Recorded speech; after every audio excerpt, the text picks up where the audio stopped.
Ya, tunggal itu bahasa Kawi ya. Manunggal. Manunggal itu bukan bahasa Jawa, bahasa Kawi. Kawi itu bahasa apa ya? Sebelum Melayu itu ada bahasa yang sangat tinggi, sastranya disebut Kawi.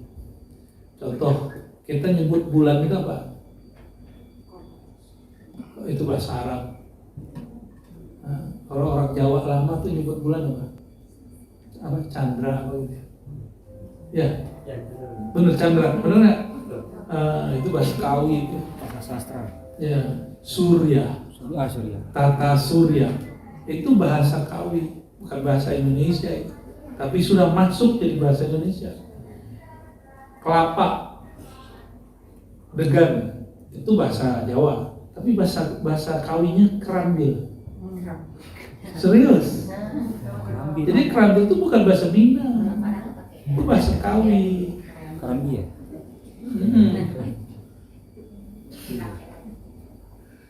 Itu bahasa Kawi namanya. Nah, termasuk sebenarnya Purnama, Chandra, Purnama, dan sering dipakai oleh biasanya kepolisian atau TNI untuk menyebut Cakrawirawa gitu. Bayangkara. Gitu ya. Bayangkara. Itu bahasa-bahasa sana semua itu. Dharma, tapi memang dia berkait erat dengan bahasa Sanskerta. Enak, otak bahasa itu enak. Indah, karena Allah itu berbicara melalui bahasa. Jadi orang kalau bisa banyak bahasa, disebutnya poligot. Bukan banyak got.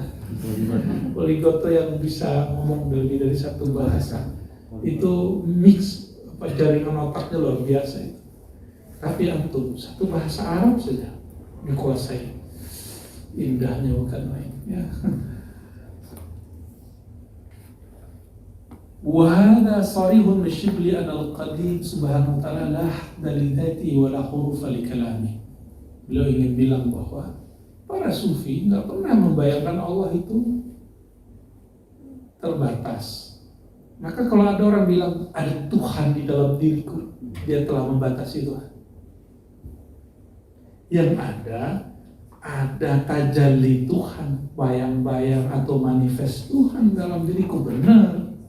Kalau Tuhan tidak, Allah nggak pernah menempati tubuh kita. Ya, jadi ini disebut ajaran hulul dan ittihad. Hulul itu Tuhan menyatu kepada hamba, ittihad itu hamba menyatu jadi Tuhan, menyatu bersama Tuhan.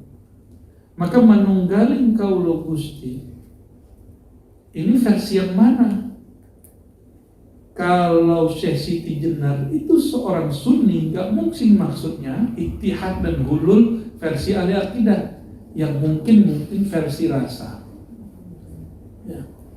Contoh nih, kalau kita ngobrol sama kekasih kita, wahai belahan hatiku, gombal, itu secara akidah nggak boleh. Kalau di bahasa Minang tuh sibiran tulang. Nggak boleh ngomong gitu, itu hulul itu. Jangankan kita dan Allah, satu badan tidak mungkin ada dua ruh. Mewarisi spirit rohani orang terdahulu itu bukan berarti ruh itu masuk ke badan, enggak. Kan cuma waris. Apakah disebut warisat, tawarus, tanazul, apapun istilahnya, itu bukan reinkarnasi, bukan satu tubuh dua nyawa, nah. Apalagi dua ruh, itu nggak ada. Ada begitu, ya? Ya. Si Khalis lagi jagain pintu. Pelan-pelan Khalis, ya. Pintar Khalis. La hadda li dzatihi, tidak ada had, batas bagi zat. Orang yang sezaman dengan Syibli, tapi lebih dulu meninggal, ya, lebih tua, lebih sezaman dengan Junaid, tapi dia mujassim, tapi dia ahli hadis, namanya Utsman bin Sa'id Ad-Darimi. Saya punya kitabnya, ada dua kitabnya saya punya. Kita beli waktu 2014 di Madinah, waktu itu dicetak bagus-bagus oleh kelompok-kelompok yang mendukung akidah dia. Utsman bin Sa'id Darimi justru mengatakan lillahi haddun. Apa arti lillahi haddun? Allah punya batas. Iman itu Allah punya batas. Terus kita ceklah dalam apa yang dimaksud batas. Ternyata dia mengatakan lillahi haddani azimani. Allah punya dua batas yang besar. Al-'arsy was-sama'. Aras dan langit. Bagi kelompok Mujassim, dan ini diyakini oleh Ibnu Taimiyah, dan ini dimasukkan kembali ke dalam kitab syarahnya Thahawi. Makanya kita ganti syarah itu di pesantren waktu itu. Syarah Thahawi yang ditulis oleh Ibnu Abil Izz, ya, yang mengatakan bahwa benar bahwa Allah itu punya batas. Gimana kalau Allah punya batas? Kalau Allah punya batas berarti ada yang membatasi Allah. Berarti dia bukan Tuhan dong. Ya. Ya, pusing kepalanya. Pening nggak? Kalau kita ganti topik nih. Coba logika sederhana. Sebelum masuk, Allah Maha Pencipta. Terbataskah ia?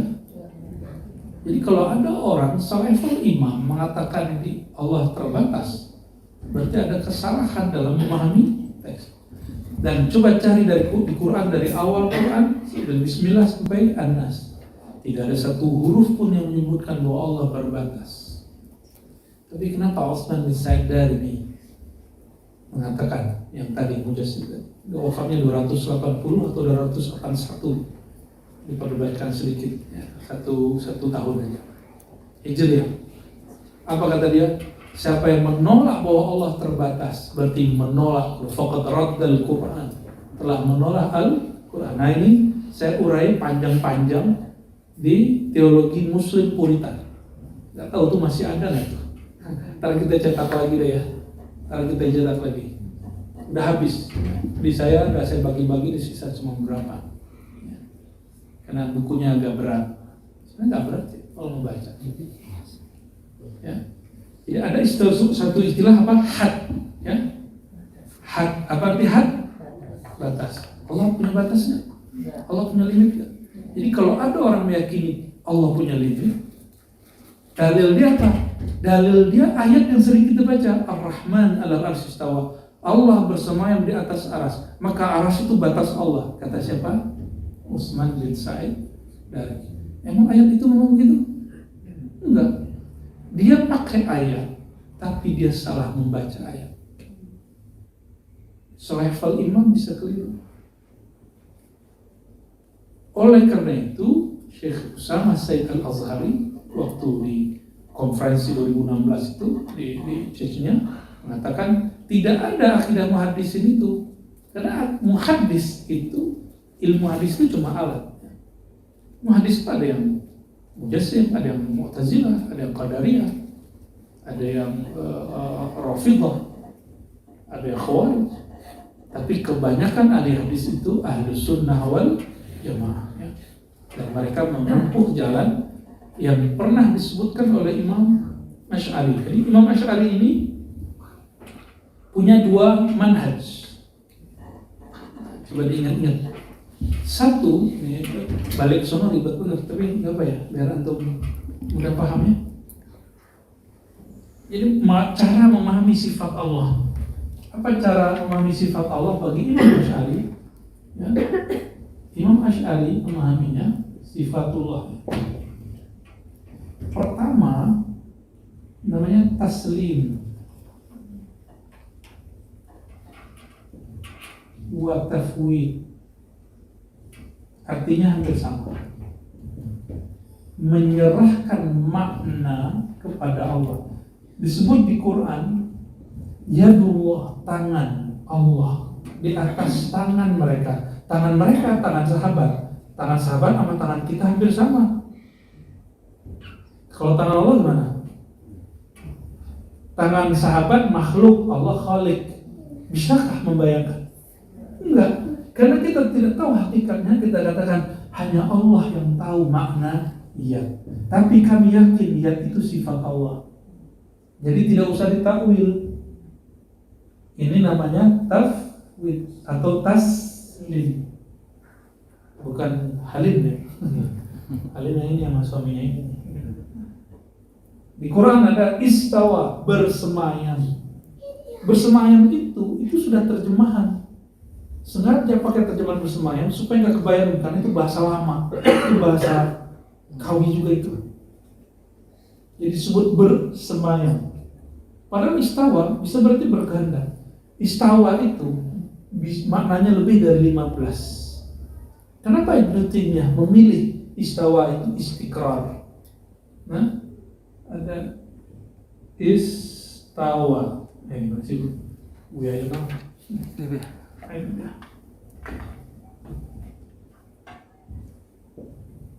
Istawa. Ini surat Thaha ayat berapa? 5 ke 6. Tsumma Ar-Rahman 'alal 'arsyis istawa, ya. Istawa itu maknanya di Quran sendiri nggak satu makna. Ada berapa makna? 15 makna. Salah satu maknanya adalah duduk. Duduk itu julus, nempel, istiqrar, tinggal, netap di situ. Julus, istiqrar, duduk, menempati. Ini coba lihat, saya lagi ngapain nih? Duduk. Nah, ini duduk atau istiqrar. Ini namanya lucu. Itu dicetak bagus-bagus di Madinah, di Saudi.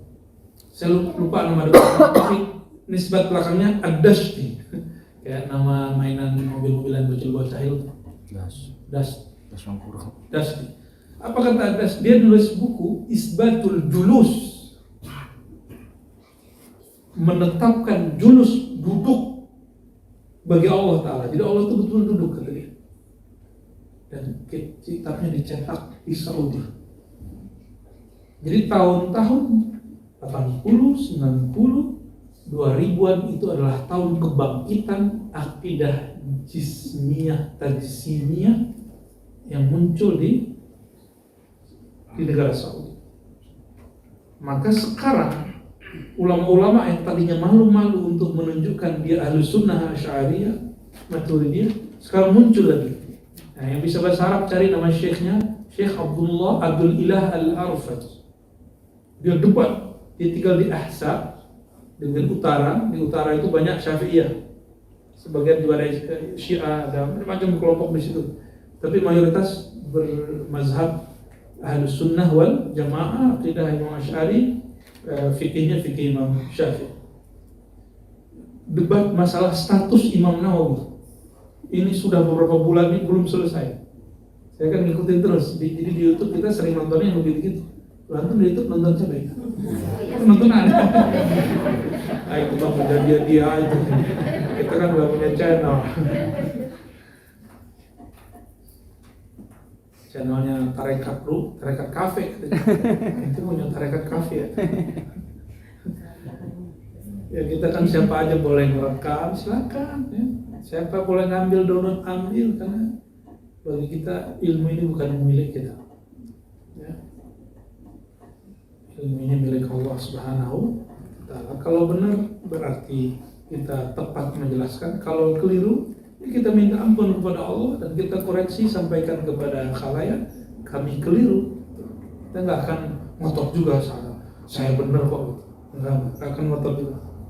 Ilmu ngotot dia itu nggak benar. Pokoknya itu nggak benar tuh gitu. Itu Buya, kalau kita ngamalin amalan dari Buya dari itu Kan udah ketemu. Kecuali yang talqin ya. Aku jadi gatal-gatal juga kepalanya. Allahumma sholli ala Muhammad. Allahumma sholli ala Sayyidina Muhammad. Oke.